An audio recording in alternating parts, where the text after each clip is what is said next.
L'exclamation de Monsieur N résonnait dans tout l'espace exigu de la petite maison, située au fond d'une ruelle sombre. La maison à 4 niveaux est ancienne, les 4 murs se sont décollés à de nombreux endroits, laissant apparaître des couches de mortier rugueuses. Le plafond en tôle ondulée taché de rouille reflète la lumière jaune vacillante, rendant l'espace encore plus sombre et désolé. Sur la vieille table en bois, à côté d'un maigre plateau de riz avec seulement quelques plats simples, se trouvait une pile d'argent vert vif. Les billets de 500 000 VND étaient soigneusement disposés et si frais qu'ils reflétaient une lumière étincelante. Un simple coup d'œil suffit pour comprendre qu'il ne s'agit pas d'une petite somme d'argent. Monsieur M cligna des yeux à plusieurs reprises, essayant de se calmer, se sentant surpris comme s'il venait de se réveiller d'un rêve étrange. Devant lui, un petit chat calicot à la fourrure douce levait ses oreilles pointues et ses yeux ronds et brillants. C'était Mi, son seul compagnon pendant ses journées solitaires. Sa courte queue remuait triomphalement, puis il dit « miaou » innocemment avant de sauter sur la chaise en plastique, assis là confortablement comme s'il voulait exhiber son trophée. Son apparence revient à dire « Tiens, patron, tu vois ? C'est ma victoire. » Monsieur N resta sans voix, posa le verre d'eau sur la table, sa main tremblante tendit la main pour ramasser la pile d'argent. Une série de questions explosèrent dans son esprit, qui laisserait cet argent ici ? Personne n'était venu chez lui depuis longtemps et il était impossible que l'argent tombe directement à la porte. Ce chat a-t-il récupéré l'argent de quelqu'un ? Ou y a-t-il quelqu'un qui laisse délibérément de l'argent ici pour vous faire du mal ? Toute la nuit, Monsieur N n'a pas pu dormir. Il s'assit distraitement à table, les yeux fixés sur la pile d'argent, son visage austère tapissé de rides profondes. L'anxiété a progressivement submergé la joie passagère en voyant cette grosse somme d'argent. Depuis de nombreuses années, sa vie tourne autour du petit atelier de réparation de ventilateurs situé juste à côté de la maison. Jour après jour, il ouvrait sa boutique du matin au soir, vivant tranquillement la vie d'un vieil ouvrier solitaire. Pas de femme, pas d'enfants, pas d'amis, seulement le chat Mi pour compagnie.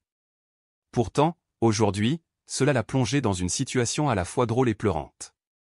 Le lendemain matin, alors qu'il était penché pour réparer un vieux ventilateur pour un client, Monsieur N a entendu un bruit familier. En se retournant, il fut stupéfait lorsqu'il vit que Mi avait ramené une pile d'argent comme hier. Ses mains tremblaient, le tournevis tombait par terre large un son strident. « Oh mon Dieu ! Encore une fois, Mi ? L'avez-vous volé ou trouvé quelque part ?»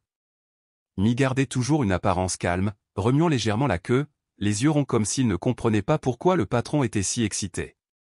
Le visage de Monsieur N est devenu pâle, il a rapidement ramassé la liasse d'argent et l'a mise dans le tiroir, une terrible insécurité est montée dans son cœur. D'où vient l'argent ?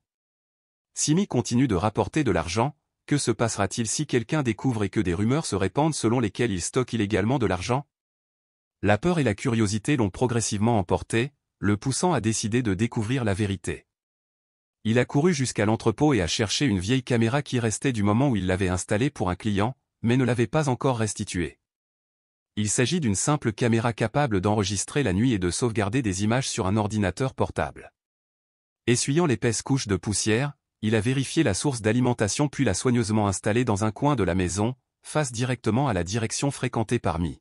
« Voyons d'où tu sors cet argent » marmonna-t-il, un frisson lui parcourant le dos. Mi s'en fichait, il lui jeta juste un coup d'œil puis se recroquevilla et dormit profondément sur le vieil oreiller près de la fenêtre. Ce soir-là, tout était prêt. Monsieur N a éteint les lumières, ne laissant qu'une lumière jaune clignotante. Devant lui, l'écran de l'ordinateur portable s'illuminait, enregistrant chaque mouvement dans la maison. À l'extérieur de la fenêtre, le gazouillis des insectes se mêlait à l'atmosphère calme, le rendant encore plus nerveux. Le temps passait lentement. Les aiguilles de l'horloge bougeaient petit à petit. 23 heures du soir, puis 12 heures. Le jacquier gisait toujours tranquillement dans le nid. Soudain, comme s'il avait un instinct, le petit chat remua légèrement et se dirigea avec précaution vers le coin du vieux lit en bois. Monsieur N retint son souffle, les yeux rivés sur l'écran. Son cœur battait continuellement. Sur la vidéo, Mi se penche et rampe sous le lit, l'endroit où les affaires étaient entreposées lorsque sa mère était encore en vie. Il a gratté une fissure dans le bois. Soudain, un morceau de vieille planche s'est détaché, révélant un vide sombre. Les yeux du chat brillaient dans la nuit. Il passa la tête et en sortit un sac en tissu gris délavé. En voyant le sac, tout le corps de Monsieur N a soudainement frissonné. Jacques ramassa le sac en tissu, le posa doucement sur le sol et commença à gratter avec ses griffes comme s'il voulait l'ouvrir. À ce stade, Monsieur N ne pouvait plus se retenir. Il se leva d'un bond, se précipita en avant et alluma la lumière de la pièce. Jacques laissa tomber le sac en tissu avec surprise, le regarda avec de grands yeux et laissa échapper un « miaou » surpris. Dans le sac en tissu, des billets bleus étaient clairement visibles à la lumière, ainsi qu'une vieille boîte en bois et une lettre manuscrite jaunie. Ses mains tremblaient en ouvrant la lettre. En lisant les paroles familières de sa mère, ses larmes coulèrent sur la page. À côté de lui, le petit chat se recroquevilla docilement, semblant aussi ressentir les émotions du patron. Au mur, la photo de ma mère est encore tranquillement dans un simple cadre en verre. Monsieur N a allumé un bâton d'encens, la fumée de l'encens s'est répandue, se mélangeant aux sentiments qui étaient stockés dans son cœur depuis de nombreuses années. Il s'avère que cet argent ne provient pas de quelque chose de mystérieux ou de dangereux. C'était un cadeau que sa mère lui avait laissé en silence, caché pendant de nombreuses années, et c'est le chamis qui l'a accidentellement aidé à le retrouver. Souvenirs et regrets. Lorsqu'il était jeune, Monsieur N a eu un profond conflit avec sa mère. Passionné de réparation automobile, il caressait le rêve d'ouvrir sa propre boutique pour démarrer son entreprise. Mais sa mère s'inquiétait pour son jeune fils, craignant que même un peu d'imprudence ne conduise à un échec cuisant. Elle s'y opposa fermement. Les disputes qui ont éclaté sont devenues de plus en plus tendues. Aux yeux de Monsieur N à cette époque, sa mère était comme une barrière, l'empêchant de réaliser son rêve. Son ressentiment lui fit prononcer des paroles dures. « Je ne te crois pas. Maman seule sait comment garder l'argent pour elle. » Ces mots résonnaient encore dans sa mémoire, comme un couteau lui transperçant le cœur. Ce jour-là, il n'a pas réalisé à quel point il avait blessé sa mère. Incapable de supporter la répression, Monsieur N a quitté son domicile et s'est rendu en ville. Dans les années qui ont suivi, il a eu du mal à occuper de nombreux emplois, d'ouvrier à d'autres emplois manuels. Malgré le travail acharné, le rêve d'ouvrir un atelier de réparation automobile est encore loin. Puis un jour, on a appris que ma mère était gravement malade. Il revint en toute hâte, mais il était trop tard. Elle n'était plus assez alerte pour écouter les excuses, puis elle est partie pour toujours. Après les funérailles, Monsieur N est resté dans la vieille maison, confronté chaque jour à des regrets tourmentés. Aujourd'hui, la vérité se révèle peu à peu. Sa mère n'a jamais gardé d'argent pour elle. Tout au long de sa vie, elle a économisé chaque centime et l'a stocké dans une vieille boîte en bois. Peut-être qu'au fond, elle est toujours prête à l'aider quand le moment est venu. Mais elle attendait toujours, attendant que son fils revienne, plus mature, plus mature. Elle avait peur qu'il soit impulsif, qu'il gaspille son argent dans des rêves irréalistes et pas assez solides. Il s'avère que son amour n'est pas seulement un sacrifice silencieux, mais contient également de la sévérité et de l'inquiétude. Malheureusement, il s'en rendit compte alors qu'il était déjà trop tard. Assis tranquillement à côté de la boîte en bois, Monsieur M caressa doucement la lettre que sa mère avait laissée derrière elle. Les souvenirs sont revenus peu à peu.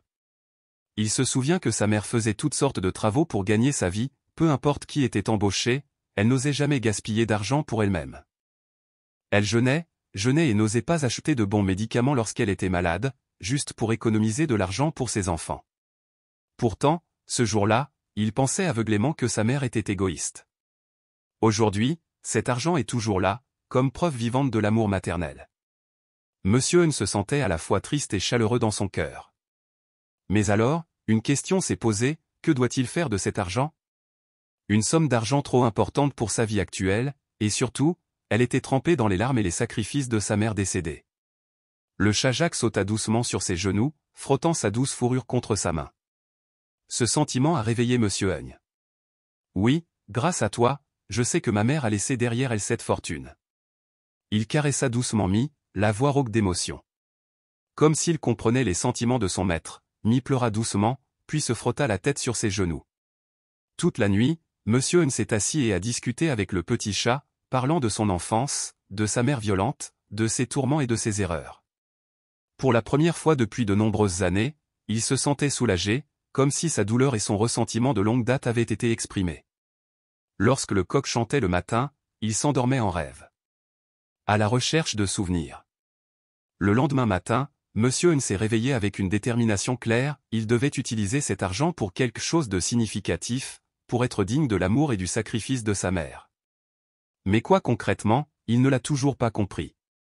La petite maison, le coin de l'ancien atelier de réparation de ventilateurs, tout semblait si petit comparé à cette grosse somme d'argent. Mais il y avait quelque chose de plus important, il voulait savoir comment vivait sa mère au cours de ces dernières années. Qu'a-t-elle dû endurer?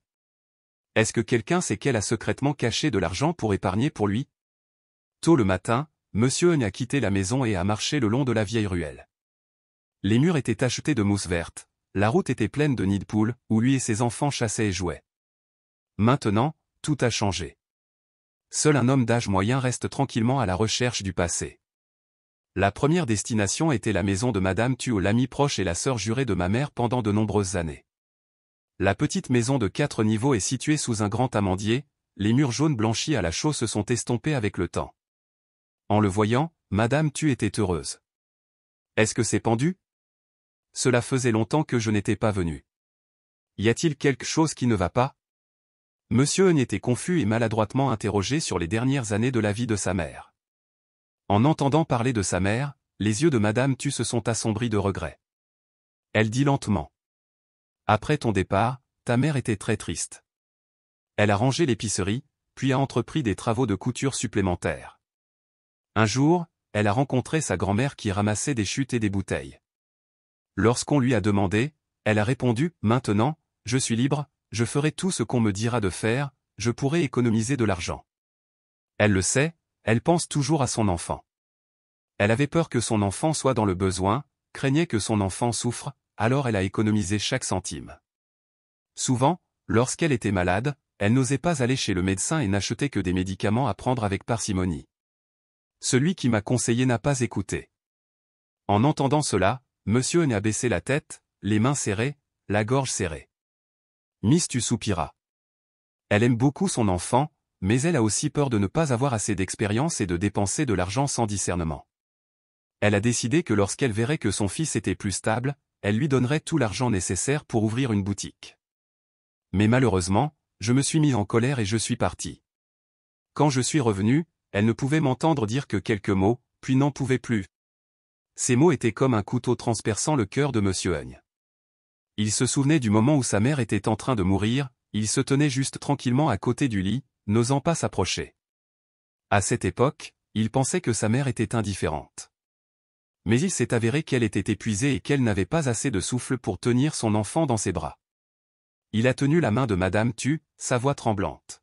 « Tante. J'ai trouvé une grosse boîte d'argent sous le lit. Il y a une lettre de ma mère. Elle me la garde depuis des décennies. » Madame Tu a souri tristement. Vous pouvez deviner. Ma mère est très économe. À un moment donné, elle ne mangeait que du porridge emballé, riant et disant « Cela permet d'économiser de l'argent sur l'achat de légumes. » Tout le monde l'aimait et lui conseillait de ne pas être trop avare, mais elle secoua simplement la tête. Elle pense toujours à toi. Un léger vent soufflait, faisant bruisser les feuilles. Monsieur Eun leva les yeux, se sentant amer. Oui, je comprends. Je ne laisserai pas cet argent perdre son sens. Je veux faire quelque chose pour te remercier, maman, pour aider ceux qui en ont besoin, tout comme tu as toujours voulu que je devienne une personne utile dans la vie. Ayant fini de parler, il s'est levé et s'est incliné devant Madame Tu avec des yeux pleins de détermination. Sur le chemin du retour, en passant par un quartier pauvre, il aperçut des enfants pieds nus qui couraient et jouaient. Ils gazouillaient et riaient à côté d'une balle en plastique dégonflée. Cette image lui fit chavirer le cœur. Cela me rappelle ma propre enfance, des journées boueuses, des après-midi d'errance et de jeux sans même avoir un jouet décent. À cette époque, sa mère travaillait dur, espérant que son fils pourrait échapper à la pauvreté à l'avenir. Il s'est soudainement demandé, si ma mère était encore en vie, qu'attendrait-elle de moi? Peut-être veut-elle que j'aide ses enfants à avoir une meilleure éducation? Cette pensée lui vint à l'esprit, puis devint rapidement une idée qui grandit dans le cœur de Monsieur Eun. Dans les jours qui ont suivi, il n'a cessé de se poser des questions et de réfléchir encore et encore. Finalement, il décida d'ouvrir la boîte en bois laissée par sa mère. En comptant soigneusement chaque ancienne facture, il s'est rendu compte que cet argent était non seulement suffisant pour l'aider à gérer sa vie personnelle, mais qu'il pouvait également accomplir quelque chose de plus grand et de plus significatif. Un léger sourire apparut sur ses lèvres. Il croit fermement que si sa mère savait que cet argent est utilisé pour répandre l'amour, elle en serait ravie. Tôt le lendemain matin, Il s'est rendu au siège du comité de quartier. Dans la petite salle simple, les responsables locaux ont été surpris de l'entendre présenter ses intentions. Je veux créer un fonds de bourse pour les enfants pauvres du quartier. C'est l'argent de ma famille, laissé par ma mère. J'espère que les enfants dans des circonstances difficiles pourront avoir des livres, de l'argent pour les frais de scolarité, et avoir un avenir meilleur. Tous les regards dans la pièce se tournèrent vers lui. Il ne pouvait s'empêcher d'être choqué. Monsieur Eun a toujours vécu une vie privée, n'est pas une personne riche et encore moins une personne qui aime se montrer. Pourtant, il affirme désormais dépenser une grosse somme d'argent simplement pour aider les autres. Un officier demanda prudemment. Monsieur Eun, êtes-vous sûr? Cette somme d'argent n'est pas petite, vous devriez bien réfléchir avant de décider. Monsieur Eun sourit doucement. Dans son esprit, l'image de sa vieille mère réapparut, lui donnant apparemment plus de confiance. J'en suis sûr. C'est aussi ainsi que j'exécute la volonté de ma mère. Il a donc commencé à mettre en œuvre des procédures pour créer un fonds de bourse. Il a baptisé le fonds « Mother SAT », un nom suffisant pour tout dire. Pour que le fonds fonctionne à long terme, il a non seulement contribué à l'argent initial, mais a également discuté avec le gouvernement pour trouver des moyens de le maintenir et de le développer. La nouvelle du fonds de bourse s'est rapidement répandue dans tout le quartier. Les enfants parlaient fort, tout le monde était surpris. Oncle Eun répare les fans, la personne qu'ils connaissent devient soudainement celle qui leur accordera des bourses. Le premier jour où le fonds a accordé des bourses, la cour de la maison communale du quartier est devenue beaucoup plus animée. Une simple bannière avec les mots « Cérémonie de remise des bourses d'études Mother SAT » flottait au vent. Les enfants s'alignaient avec impatience, les parents chuchotaient. Beaucoup de gens pensaient qu'il devait s'agir d'un événement sponsorisé par une organisation quelconque, mais personne ne s'attendait à ce que la personne derrière cet événement soit Monsieur Eun, un vieux réparateur de ventilateurs silencieux. Lorsque l'animateur a invité Monsieur Eun à prendre la parole, il a tenu le microphone mais ses mains tremblaient légèrement. En baissant les yeux, il vit des centaines d'yeux qui l'observaient, y compris des yeux innocents, pétillants d'espoir. Il inspira profondément, puis dit d'une voix basse et rauque. « Bonjour à tous, je suis Eun. Aujourd'hui, je voudrais demander la permission de faire quelque chose qui surprendra probablement beaucoup de gens. Cet argent est laissé par ma mère. Elle a travaillé dur toute sa vie en espérant que je deviendrais une personne utile. J'ai créé ce fonds de bourse pour aider les enfants dans des circonstances difficiles, afin qu'ils puissent continuer à aller à l'école. J'espère qu'ils n'auront pas à souffrir de la pauvreté comme je l'ai fait dans le passé. » De vifs applaudissements ont retenti. De nombreuses personnes ont été émues, certaines ont essuyé leurs larmes en silence. Les enfants chuchotaient, certains demandaient doucement. « Il est si doux, n'est-ce pas? Pourquoi je ne le savais pas avant ?» Chaque bourse a été remise personnellement aux enfants par Monsieur Eun, une petite enveloppe contenant des cahiers et des fournitures scolaires. Les enfants inclinèrent la tête en signe de remerciement et les parents lui tenaient fermement la main, leur voix remplie de gratitude. « Merci, Monsieur Eun. Grâce à vous, nos enfants sont plus motivés pour aller à l'école. » À ce moment-là, Monsieur Eun a ressenti une sensation de picotement au coin des yeux. Un sentiment de soulagement s'est répandu dans mon cœur, comme si tous les fardeaux et tourments des années passées avaient disparu. Il leva les yeux vers le ciel d'un bleu profond et sembla voir le doux sourire de sa mère. Il pensa, « Maman, j'ai fait une bonne chose. J'espère que tu peux être rassurée. » Au milieu de la foule, le chamis est également apparu astucieusement, se faufilant autour de ses pieds en disant « Miaou », comme s'il savait aussi qu'aujourd'hui était un jour spécial. Quelqu'un a ri et taquiné. « Monsieur Eun, ce chat est votre bienfaiteur. Sans lui, comment trouveriez-vous l'argent ?» Monsieur Eun se contenta de sourire gentiment, souleva doucement Mi, caressant sa douce fourrure. « Oui, c'est mon bienfaiteur. » La cérémonie de remise des bourses s'est terminée dans la joie. Les enfants se montraient avec empressement leurs cahiers qui sentaient encore le papier neuf, tandis que les adultes admiraient le noble geste de Monsieur Eun. Sur le chemin du retour, le crépuscule tombait peu à peu, le vent soufflait doucement dans la petite ruelle. Le chamis le suivait de près, miaulant occasionnellement doucement comme s'il voulait lui parler. Une fois rentré chez lui, il remit la dernière enveloppe sur la table. Dans le coin il y a encore une vieille caisse en bois et une lettre de ma mère. Il l'a laissée là, pour rappeler que l'amour protège toujours silencieusement une personne, même lorsque cette personne est partie. Il sourit légèrement, « Désormais, je continuerai à entretenir ce fonds de bourse. » Et ainsi, la vie continue de répandre l'amour.